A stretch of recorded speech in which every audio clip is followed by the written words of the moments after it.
দেখুন, অত্যন্ত দুর্ভাগ্যের হলেও সত্যি যে জেলে থেকে খুনের চক্রান্ত এ রাজ্যে কিন্তু নতুন কোনো ঘটনা নয়। জেলে থাকলেও আদালতে যাওয়ার পথে ট্রাকের ধাক্কা দিয়ে সাক্ষীকে খুনের চেষ্টা করেছিল, এই অভিযোগ উঠেছিল সেই সন্দেশখালীর একদা হত্যাকর্তা বিধাতা শেখ শাহজাহানের বিরুদ্ধে। একসময় স্বয়ং বর্তমান মুখ্যমন্ত্রী শুভেন্দু অধিকারী অভিযোগ করেছিলেন যে গরাদের আড়ালে থেকে নাকি তোলাবাজি করছেন মুর্শিদাবাদের তৎকালীন তৃণমূল বিধায়ক জীবনকৃষ্ণ সাহা। তার আগে 2020 সালে টিটাগড়ে বিজেপির বাহুবলী নেতা মনীশ শুক্লা খুনের ঘটনায় জেল থেকে খুনের ছক কষার যাবতীয় তথ্য উঠে এসেছিল।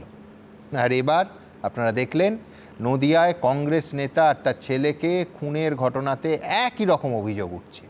রাজ্যে পালাবদলের পর একাধিক মামলায় গ্রেফতার করা হয়েছে তৃণমূলের প্রাক্তন অঞ্চল সভাপতি জুব্বার শেখ। সে নাকি জেলের মধ্যে বসে খুনের চক্রান্ত করে নদিয়ার নাকাশিপাড়ায় সপুত্র এই কংগ্রেস নেতাকে গুলি করে খুন করিয়েছে। এই ঘটনায় ইতিমধ্যেই গ্রেফতার করা হয়েছে জুব্বার শেখের স্ত্রী ফতেমা বিবিকে, যিনি আবার হরনগর তৃণমূলী প্রধান পঞ্চায়েতের। দেখুন, এই অভিযোগ যদি সত্যি হয় তাহলে এটা মানতে হবে যে ক্ষমতা থেকে চলে যাওয়ার পরও তৃণমূলের নেতা নেত্রীরা কোথাও একটা থেকে প্রভূত সাহস পাচ্ছে। আমার পরের বক্তা সৌম্যর কাছে আমার প্রশ্ন থাকবে, যদি এই অভিযোগ সত্যি হয়, কংগ্রেসের বলা এই অভিযোগ সেই অবস্থা যদি এখন থাকে, তাহলে বিজেপিকে আটকাতে কংগ্রেস আর তৃণমূল এ রাজ্যে কোনোদিন কি কাছাকাছি আসতে পারে এতজন কর্মী এবং নেতার রক্তের ওপর দিয়ে? কি বলে সৌম্য? সুমনদা, প্রথমেই বলি, আপনারা অনেকক্ষণ ধরে আলোচনা করছেন এটা বিষয়টা নিয়ে। তো একটা জিনিস আমি বলি যে পরিস্থিতি তো বদল হয়নি, সরকার বদল হয়েছে। পরিস্থিতি কোথায় বদল হলো? 11 কোটি মানুষ দাঁড়িয়ে দেখছে 100 দিনের সরকার, 106 দিন 7 দিন বলছে। মানে তৃণমূলের চুরি, লুট, পাট, খুনের সিন্ডিকেটের যত অভিজ্ঞ প্রফেসররা ছিল এই রাজ্যে, তারা এখন বিজেপিতে ডেপুটেশনে গেছে, গিয়ে সেখানে পড়াচ্ছে কী করে করতে হবে। আমি খুব ক্রূর ভাষায় বলছি সুমনদা, এই জব্বর তার মানে অপারেট করতে পারে লকআপে থেকে, থানায়, জেলে থেকে। ফতেমা বিবিদের এই তো 100 কোটি টাকার সম্পত্তি, জমি হাঙড়, থানার কাছে, নাকাশিপাড়া থানার কাছে খবর ছিল, বারবার অভিযোগ করা হয়েছে, একে খুন করার একদিনের চেষ্টা করা হয়নি। এই তার মানে তুমিও বলছো যে কি ভয়ঙ্কর ক্ষমতা, যে 100 দিনের সরকার চলে যাওয়ার পরও জেলের ভেতর থেকে পরিকল্পনা করে খুন করা যায়।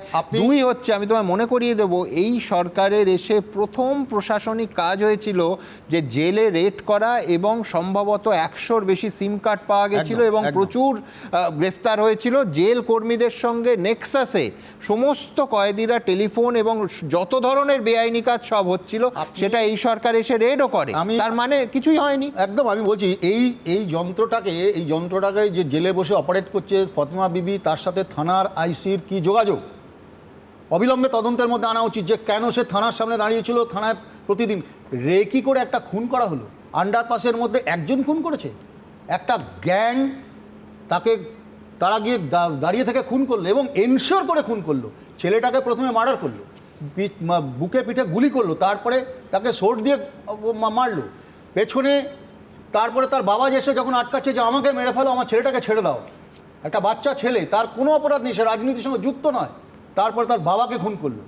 এটা একদিনের ঘটনা। এই কিন্তু আমি বলছি সৌম্য, এই অভিযোগই তো ঝালদায় উঠেছিল, ওই থানার আইসি এবং পলিটিক্যাল কানেকশন। কিন্তু প্যারাডাইম শিফটটা যেখানে, সেটা হচ্ছে পলিটিক্যাল। ঝালদার সময় তৃণমূলের সরকার ছিল, এখন বিজেপির সরকার। বদল হয়েছে, আমি বলছি সরকার বদল হয়েছে, সিম্বল বদল হয়েছে, কিন্তু আপনি পরিস্থিতি বদল হয়নি। তৃণমূল ট্যুর দিকে যাচ্ছে, আর কন্ট্রোল কারা? আপনি দেখুন, আজকে যে বলতে চাইছি, এই ভদ্রলোককে, আমাদের এই নেতাকে ঘূর্ণিতে কৃষ্ণনগরে খুন করার চেষ্টা করা হয়েছে, তারপরও পুলিশের ইনঅ্যাকশন। মুখ্যমন্ত্রী আগেই বলে দিচ্ছেন যে অপরাধী Trinamool Congress. Is it acceptable যে আপনি তদন্তের আগেই বলে দিচ্ছেন তৃণমূল খুন করেছে? Is it acceptable? তার মানে কারা খুন করেছে? তৃণমূল খুন করেছে, না বিজেপি খুন করেছে, না কংগ্রেস খুন করেছে, না দোষী খুন করেছে? কে খুন করেছে? কোন সুপারি খেলা? পুলিশকে তদন্ত করতে হবে, আইডেন্টিফাই করতে হবে কারা ছিল, কতজন ছিল, কোথা থেকে এসেছিল। তার আগেই মুখ্যমন্ত্রী দাগিয়ে দিচ্ছেন। এ তো একই। আজকে শুভেন্দু অধিকারী, আগে মমতা ব্যানার্জি করতেন একই জিনিস, ওরা করতো, এখন এরা করছে। আপনি বলুন তো কি তফাৎ হয়েছে? আজকে যারা আজকে আমরা বলছি না বিজেপি, আমি আমাকে বলতে দাও, তার ভিত্তিতে মুখ্যমন্ত্রী আমাকে বলেছেন। আজকে পরিবারের অভিযোগটা প্রথমে ছিল তৃণমূলের অপরাধীদের বিরুদ্ধে। ইনঅ্যাকশন, আজকে ইনঅ্যাকশনের কথা বলছিলেন, আপনারা একটু আগে আলোচনা করছেন ইনঅ্যাকশন। অনেকদিন তো খায়নি, গিয়ে বলেছে যে তৃণমূলের সময় 5 কোটি টাকা দিতে বছরে, বা 5 লাখ টাকা দিতে, আমাদের না দিয়ে কোথায় যাবে? চলে গেছে সব রাতারাতি, জামা কাপড় বদল করে এখন উত্তরীয় পরে নিয়েছে গেরুয়া রঙের, সেই তো সব তৃণমূলের, এখন বিজেপি হয়ে গেছে। আপনি অবাক হচ্ছেন কেন? আমি বলছি যে এরা সব তৃণমূলের অভিজ্ঞ কাটমানি সিন্ডিকেট, তোলাবাজ, খুনের প্রফেসর।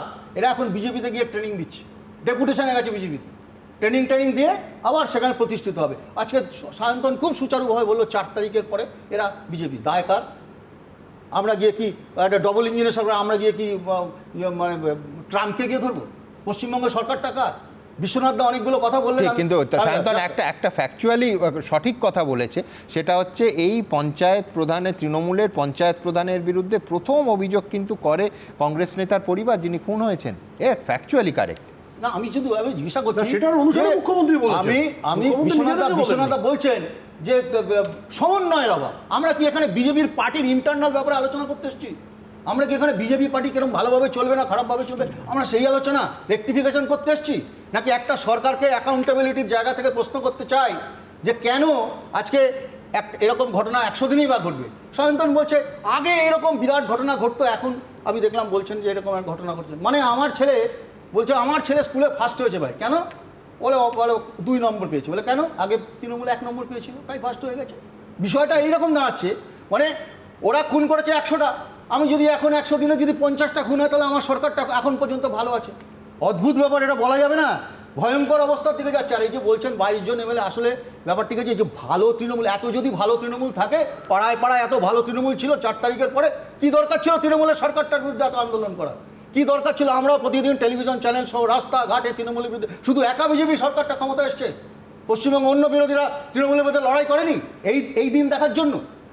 আজকে তৃণমূল 2 প্রতিস্থাপন হয়েছে, এবং এই তৃণমূল প্রতিস্থাপনের জন্য দেখুন পাড়ায় পাড়ায় যারা আজকে সিন্ডিকেট, তোলাবাজি, চুরি, লুটপাট শুরু করেছে, তারা আজকে তাদের মাথার উপরে হাত দিয়েছে বিজেপি। তারা দেখছে কোনো কন্ট্রোল নেই। কেন কন্ট্রোল নেই? আমরা বিজেপির কথা কেন শুনতে যাবো? যে বিজেপির দল বন্ধ হয়ে গেছে, বিজেপিতে ঢুকছে না, আমরা এসব শুনতে যাবো না। এবিপি আনন্দ, এগিয়ে থাকে, এগিয়ে রাখে।